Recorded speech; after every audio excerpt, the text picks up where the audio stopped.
स्वागत है आप सभी का आपके YouTube चैनल धीरज विश्व स्टडी में। कैसे आप लोग, उम्मीद करता हूँ स्वस्थ होंगे। आज हम बात करते हैं भारतीय वित्त प्रणाली की। ठीक है, इंडियन फाइनेंशियल सिस्टम की बात करते हैं कि भारतीय वित्त प्रणाली किस तरीके से हमारे भारत में काम करती है और इसकी कितनी शाखाएं होती हैं, कौन कौन से बैंक शामिल होते हैं इसमें, कौन कौन सी संस्थाएं शामिल होती है भारतीय वित्त प्रणाली में।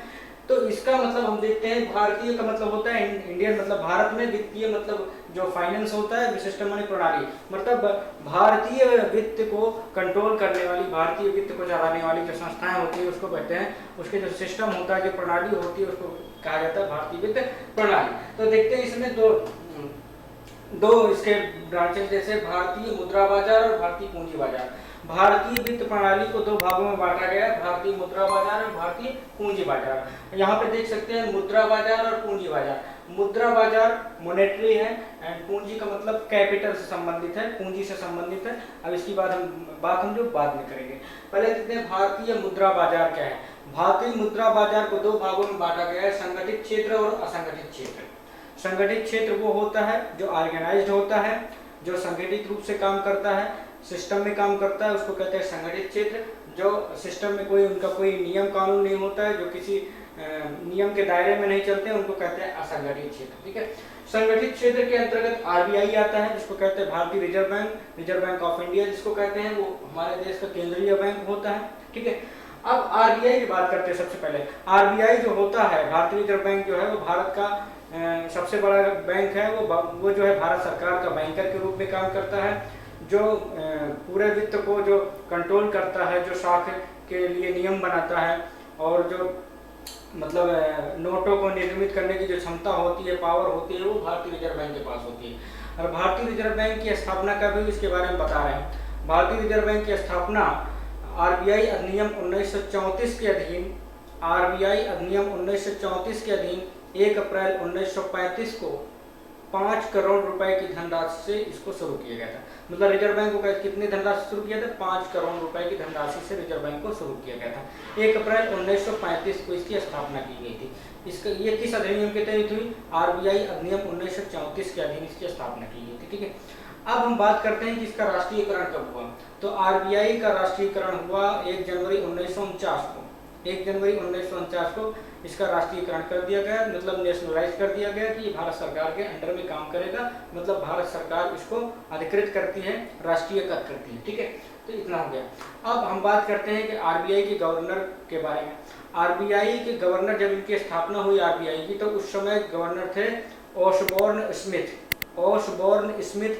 जब आरबीआई की स्थापना हुई उस समय इसके गवर्नर थे। उसके बाद जब स्वतंत्रता के समय इसके गवर्नर थे सीडी देशमुख। स्वतंत्रता के समय आरबीआई के गवर्नर थे सीडी देशमुख। और वर्तमान में जो इनके गवर्नर हैं, आरबीआई के गवर्नर हैं, वो शक्तिकांत दास हैं। वर्तमान में आरबीआई के गवर्नर शक्तिकांत दास हैं। अब आरबीआई की ब्रांचेस कहाँ हैं, ऑफिसेज कहाँ हैं, कार्यालय कहाँ हैं। आरबीआई का कार्यालय दिल्ली, मुंबई, चेन्नई, कोलकाता में। कहाँ है? दिल्ली, मुंबई, चेन्नई, कोलकाता में आरबीआई के ऑफिस हैं। लेकिन जो आरबीआई का हेड ऑफिस है, आरबीआई का जो मुख्यालय है, वो मुंबई में स्थित है। इतना तो आप आरबीआई के बारे में जान लें। आरबीआई करता क्या है? आरबीआई जो है वो भारत के बैंकर के रूप में काम करता है। मतलब भारत सरकार की तरफ से और राज्य सरकार की तरफ से वो जमाओं को स्वीकार करता है, उनके जो जमा होते हैं, डिपॉजिट्स होते हैं, उनको स्वीकार करता है। भारत सरकार को, राज्य सरकार को ऋण देता है। सभी बैंकों के लिए नियम कानून बनाता है, जो अदर बैंक्स होते हैं उनके लिए नियम कानून बनाता है। साख का नियंत्रण करता है। महंगाई घटेगी या बढ़ेगी, वो पूरी पॉलिसीज जो है वो आरबीआई बनाता है। नोट को निर्गमित करने, मतलब नोट निकालने की जो पावर है वो आरबीआई के पास है। ठीक है, तो ये सारी चीज़ें और भी बहुत से काम है आरबीआई के बारे में, किसी दिन अलग से एक वीडियो बनाएंगे। तो आरबीआई के बारे में इतना जान लिया कि आरबीआई का काम क्या होता है। ठीक है, तो संगठित क्षेत्र में आरबीआई सबसे शीर्ष पर है।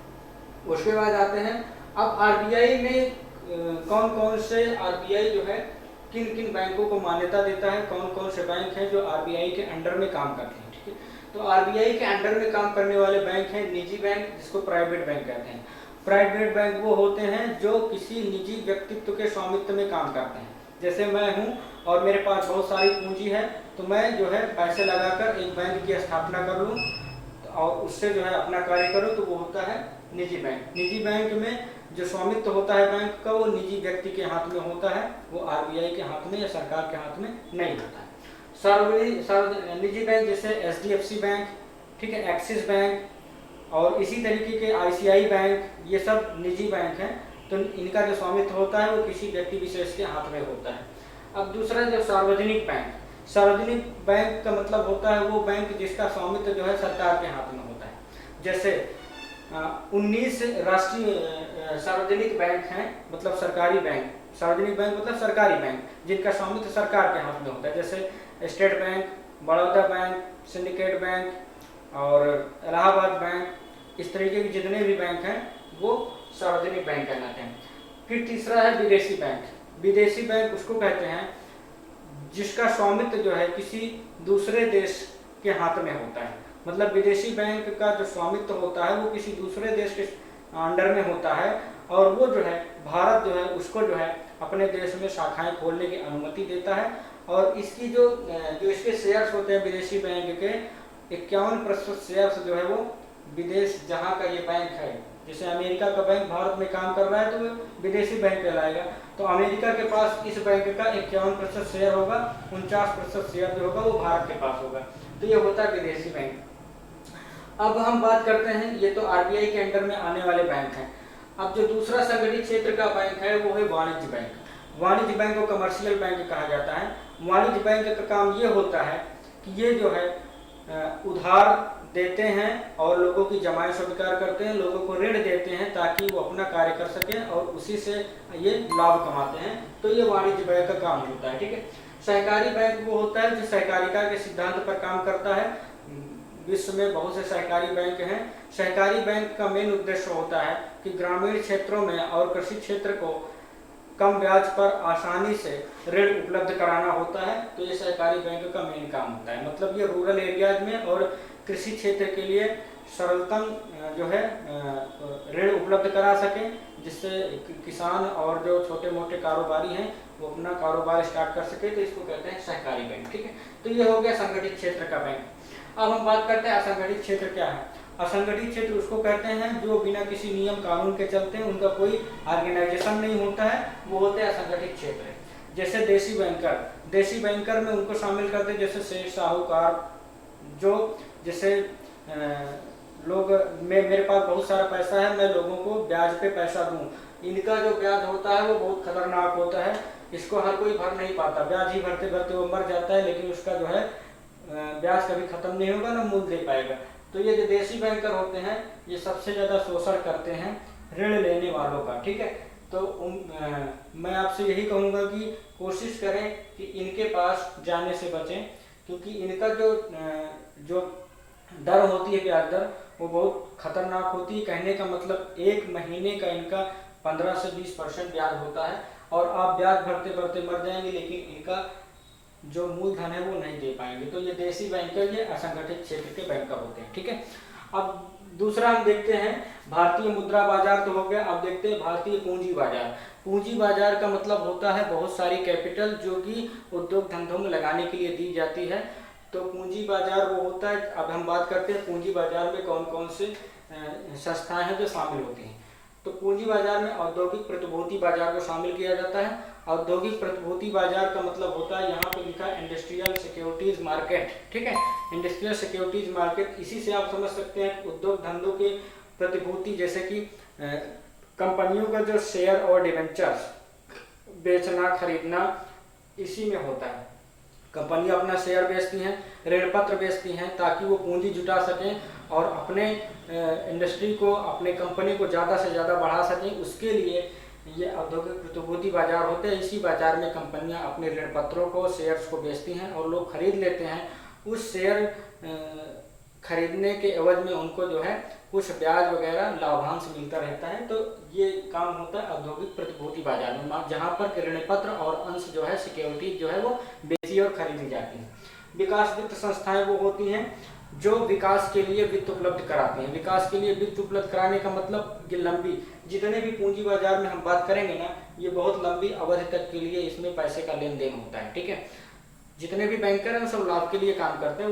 इसमें तो कम समय के लिए होता है, लेकिन जो भारतीय पूंजी बाजार है, पूंजी बाजार में बहुत ज़्यादा पूंजी, बहुत अधिक मात्रा में पूंजी और लंबे अवधि के लिए जो है उधार दी जाती है और उसमें जो है अपना कारोबार करते हैं। तो औद्योगिक प्रतिभूति बाजार हो गया, जिसमें कि ऋण पत्र का, अंश का, शेयर्स का खरीद फरोख्त होता है, क्रय विक्रय होता है, उसको कहते हैं औद्योगिक प्रतिभूति बाजार। विकास वित्त संस्थान का मतलब ये होता है, ये संस्थान जो है वो इंफ्रास्ट्रक्चर मतलब बुनियादी ढांचा के विकास के लिए ये ऋण उपलब्ध करवाता है। जैसे किसी शहर के विकास के लिए पैसे पूंजी उपलब्ध कराना, रोड के विकास के लिए पूंजी उपलब्ध कराना, या उद्योग धंधों के लिए पूंजी उपलब्ध कराना। कहने का मतलब बहुत लंबी अवधि के लिए ये विकास, यहाँ पे लिखा ही है विकास वित्त संस्थान, मतलब ये इंफ्रास्ट्रक्चर डेवलपमेंट के लिए, मतलब बुनियादी विकास के लिए ये ऋण उपलब्ध कराता है और लंबे समय के लिए उपलब्ध कराता है। ठीक है, अब तीसरा देखते हैं गैर बैंकिंग वित्त कंपनियां। गैर बैंकिंग वित्त कंपनियां वो होती हैं जो कि बैंकिंग अधिनियम के अधीन नहीं रजिस्टर्ड होती हैं, बल्कि वो कंपनी अधिनियम के अधीन रजिस्टर्ड होती हैं। देखिए, बैंकिंग अधिनियम दूसरा है और कंपनी अधिनियम दूसरा है। कंपनी अधिनियम 1956 के अधीन गैर बैंकिंग वित्त कंपनियां जो है वो रजिस्टर्ड होती हैं और वो अपना कारोबार करती हैं। तो इस तरीके से आपका ये भारतीय वित्त प्रणाली पूरी तरीके से हो गया। भारतीय वित्त प्रणाली, भारतीय मुद्रा बाजार, भारतीय पूंजी बाजार। पूंजी भारतीय मुद्रा बाजार में संगठित क्षेत्र होता है, असंगठित क्षेत्र होता है। संगठित क्षेत्र में आरबीआई, वाणिज्य बैंक, सहकारी बैंक, आरबीआई के अंदर में रिजर्व बैंक, साथ में विदेशी बैंक होता है।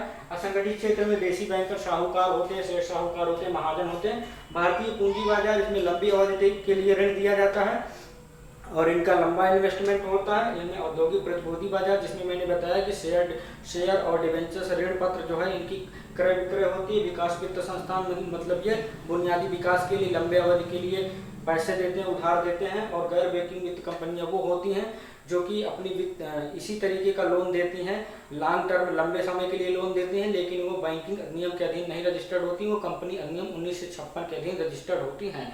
उम्मीद करता हूँ आपको ये वीडियो पसंद आया होगा और आप वीडियो को अधिक से अधिक शेयर करें, लाइक करें, कमेंट्स करें, वीडियो को पूरा देखें। चैनल को सब्सक्राइब नहीं किए हैं तो सब्सक्राइब कर लें ताकि आपको इसी तरीके की लेटेस्ट वीडियो मिलती रहें और बेल आइकन प्रेस कर लें। चलिए मिलते हैं अगले वीडियो में, तब तक के लिए जय हिंद।